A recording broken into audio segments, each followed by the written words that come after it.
Hey, I get asked all the time about why is the Sea Ray more expensive than other manufacturers of boats out there. Sometimes it can be a couple $1,000s, other times it can be $5,000, $6,000, $7,000. And I just wanted to show you, this is a 2006 model boat. I'm not going to say the manufacturer, but I just wanted to show you a few things on this boat and how Sea Ray does it different, and what happens when you don't do it the way Sea Ray does it. The first is, when you look at the stitching on a Sea Ray, you'll notice that it's double stitched.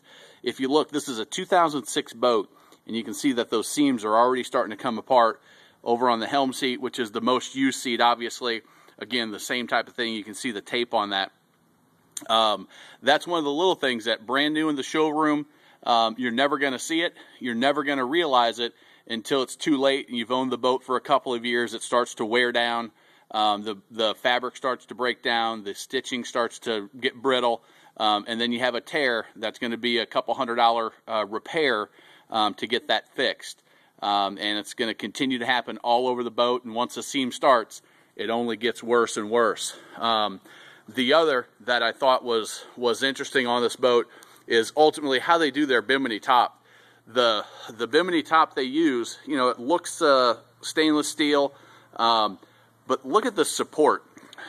Because it's not built as sturdy, they have this little plastic clip end that you have to clip in right here to make it sturdy enough so you can open that bimini top when it's underway.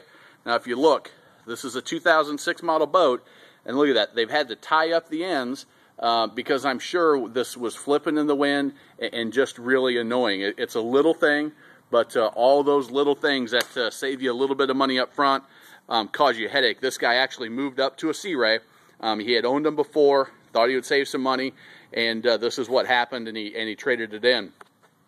Another one, the grab handles here on the swim deck.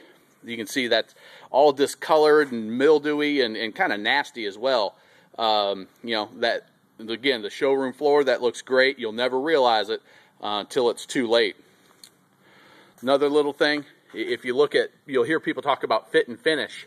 You know, this probably wasn't noticeable in the showroom, but if you look, the seat back is a little bit loose. Now you've got a gap here, and fortunately that's not wood by the feel of it, but you've got that big gap right there with water seeping down in every time you get on and off the boat, and over time it's going to break that down, and it just looks bad on top of it with that exposed, you know, kind of backing of the seat. Just a very cheap thing, but again, at the showroom it probably wasn't noticeable. It shrunk up a little bit in the sun, and it's something that that really is going to, over time, decrease the value and your enjoyment of the boat. So I just want to point out those couple of things. There's one other that, as we come up front, I'll just have to tell you about.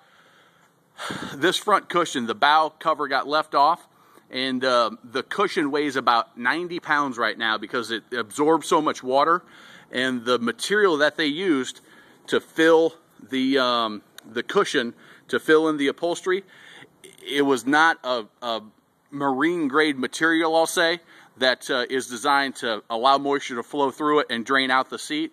This actually soaked it up like a sponge, and now it's waterlogged, and we're in the process of trying to dry it out, see if we can't get it so it's, you know, down to about 20 pounds versus the 100 almost that it is now. And again, the mildew. You know, this guy took decent care of his boat, but throughout the seats you've got that mildew growing. Again, a cheaper grade material that, looking in the showroom, it's nearly impossible to tell that that's going to happen, but the old saying, you get what you pay for, in boats is especially true, and these are some of the things that happened. Again, discoloration on another handle, more mold and mildew on the seat there, and just a lot of things that this guy kept the boat for a couple of years and said, you know what, I'm done with it, and he was ready to trade it in. So just thought I would share that with you, because you don't get the opportunity to see 4 or 5 years down the line, but I see these pre-owned boats come in all the time, and I can tell you, you get what you pay for. And give me a call if you're a quality buyer looking for a quality boat that's going to hold up and look great 5, 10, 15, 20 years down the line. Give me a call here at Sea Ray.